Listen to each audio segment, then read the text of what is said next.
couple hours from Japan. Would you stay awake? 자, 여러분 안녕하세요. 꿈꾼 백입니다. 지금 밤 11시 한 40분 정도 넘어가고 있는데 말이죠. 걷는 독서라는 책이에요. 서문이 너무 좋아가지고 여러분께 한번 읽어드리고 싶어서 카메라를 켰습니다. 한번 읽어볼게요. 걷는 독서 박노해. 마음아 천천히 천천히 걸어라. 내 영혼의 길을 잃지 않도록. 돌아보니 그랬다. 나는 늘 길 찾는 사람이었다. 길을 걷는 사람이었고 걷는 독서를 하는 이였다. 어린 날 마을 언덕길이나 바닷가 방죽에서 불 뜯는 소의 고삐를 쥐고 책을 읽었고, 학교가 끝나면 진달래꽃, 조팝꽃, 산수국꽃 핀 산길을 걸으며 책을 읽었다.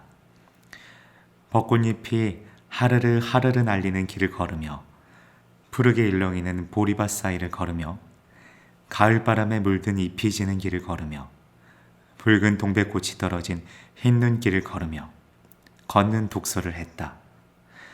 오래된 책향기에 계절의 향기가 스미고 바람의 속삭임과 안개의 술렁임과 새의 노래가 흐르고 여명의 희푸른 빛이 오고 붉은 노을이 물들면 책 속의 활자와 길의 풍경들 사이로 어떤 전원이 들려오곤 했다. 걷는 독서를 할 때면 나는 두 세상 사이의 유랑자로 또 다른 세계를 걸어가고 있었다.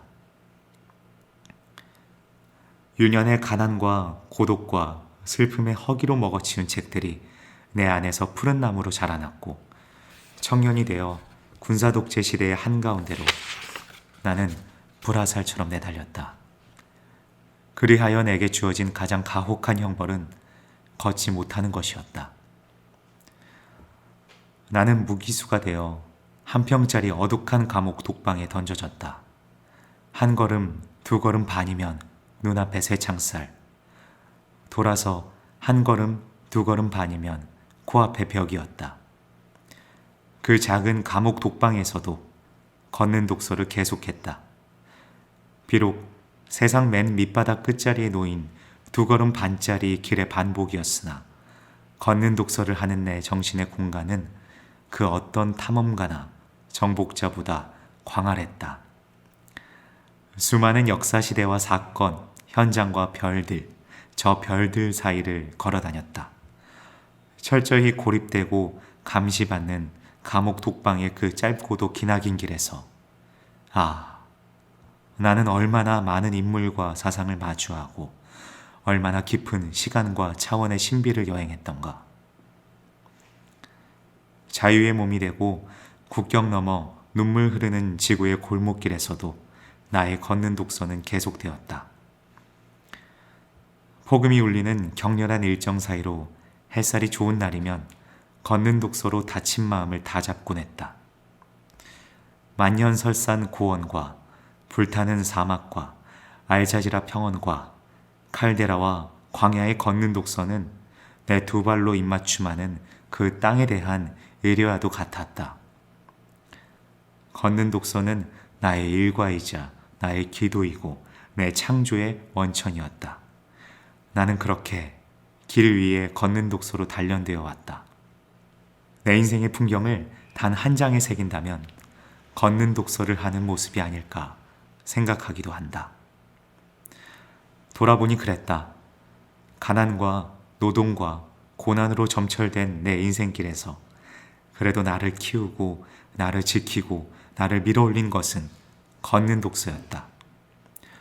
어쩌면 모든 것을 빼앗긴 내 인생에서 그 누구도 빼앗지 못한 나만의 자유였고 나만의 향연이었다. 어느덧 내 생의 날들의 가을이 오고 흰 여백의 인생 노트도 점점 얇아지고 있다. 만년필에 담아 쓰는 잉크는 갈수록 피처럼 진해지기만 해서 아껴 써야만 하는 남은 생의 백지를 무견히 바라본다. 그리하여 날마다 계속되는 나의 반성은 이것이다. 나는 너무 많이 읽고 너무 많이 쓰고 있는 것은 아닌가? 내가 일생 동안 거듭 읽고 다시 읽어온 건 가장 오래 전승된 짧은 말씀들이 아닌가? 그것들은 죽간의 붓으로 쓰거나 양피지의 기촉으로 쓰거나 돌에 새겨진 말 중의 말, 글 중의 글들이 아닌가? 적게 말하여라. 많은 것을 적은 말로 하여라. 그래서 나는 단호한 원칙과 각오로 내 모든 글을 만년필로 종이에 꾹꾹 눌러 쓰고 있지만 육필 원고가 키높이를 넘어갈 때면 이마저 세상에 소음과 잡음을 더하는 것이 아닌가 반성을 한다. 그럴 때면 책상 위에 놓인 담뱃갑 크기의 작고 얇은 벼루를 꺼내 오래오래 먹을 갈아 붓으로 글을 쓰곤 한다. 수백 년 세월을 걸어와 나에게 주어진 이 벼루의 주인은 누구였을까? 말을 타고 초원과 사막을 달리다 함하는 생각과 문장들이 자신을 못살게 할 때면 벼루에 먹을 갈아 귀한 죽간이나 종이에 심사숙고한 단 한 줄을 썼으리라. 그 사유의 밀도, 말의 함축, 폭발할 듯 응축된 한 문장. 이 작고 오래된 벼루는 나에게 더 깊이 생각하고 더 적게 쓰라고, 더 충실히 살아내고 더 많이 침묵하라고, 나를 불살라 사랑하는 것만을 쓰라고 검고 깊은 눈동자로 나를 응시하고 있는 것이다. 만일 내가 한 달에 몇 병씩 쓰는 잉크병에 내 붉은 피를 담아 쓴다면 그러면 난 어떻게 쓸까? 더 적게 쓰고 더 짧게 쓸 것이 아닌가? 한자 한자 목숨 걸고 살아낸 것만을 쓰고 최후의 유언처럼 심혈을 기울여 쓸 것이 아닌가? 나는 그런 글만을 써야 한다고 몸부림쳐왔다. 우린 지금 너무 많이 읽고 너무 많이 알고 너무 많이 경험하고 있다. 잠시도 내면의 느낌에 머물지 못하고 깊은 침묵과 고독을 견디지 못하고 끊임없이 찾아다니고 찍어 올리고 나를 알리고 얼굴도 모르는 이들의 인정을 구하고 있다. 그리하여 책을 읽는 것조차 경쟁이 되고 과시와 장식의 독서가 되고 말았다. 독서가 도구화될 때 그것은 거룩한 책의 약탈이다. 내가 책 속의 지식을 약탈하는 듯 하지만 그 지식이 나의 생을 약탈하고 있다. 진정한 독서란 지식을 축적하는 자기 강화의 독서가 아닌 진리의 불길에 나를 살라내는 자기 소멸의 독서다. 책을 읽었다와 책을 읽어버렸다의 엄청난 차이를 알 것이다. 읽어버리는 순간 어떤 숨결이 일었고 어떤 불꽃이 피었고 저 영혼의 빛에 감광되어 버렸고 그로부터 내 안에 무언가 결정적으로 살라지고 비워지고 만 것이다. 그 소멸의 자리만큼이 진정한 나를 마주하고 새로운 삶을 잉태하는 하나의 성소인 것이다. 나는 보았다. 아니, 보아버리고 말았다. 나는 만났다. 아니, 만나버리고 말았다.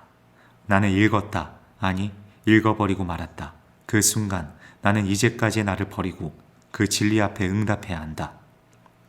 책으로의 도피나 마취가 아닌 온 삶으로 읽고 읽어버린 것을 살아내야만 한다. 독서의 완성은 삶이기에 그리하여 우리 모두는 저마다 한 권의 책을 써나가는 사람이다. 삶이라는 단 한 권의 책을.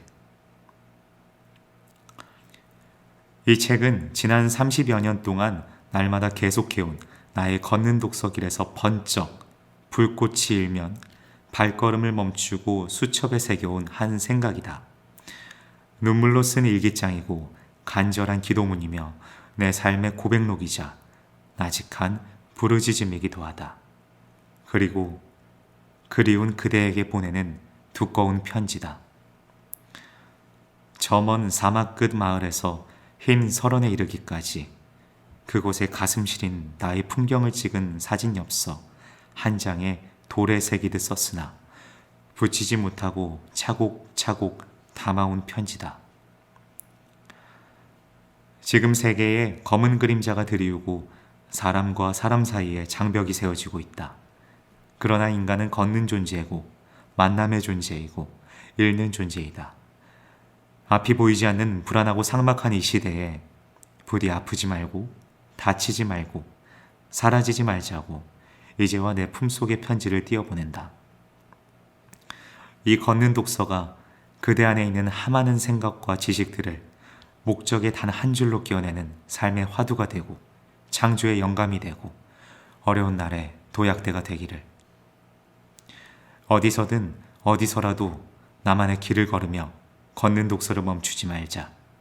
간절한 마음으로 읽을 때, 사랑이 불로 읽어버릴 때, 걷는 독서는 나를 키우고 나를 지키고 나를 밀어올리는 신비한 그 힘을 그대 자신으로부터 길어내 줄 테니 걷는 독서를 하는 순간 그대는 이미 저 영혼의 빛으로 이어진 두 세상 사이를 걸어가고 있으니.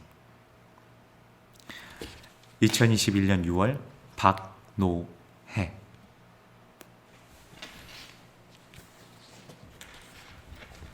두껍더라도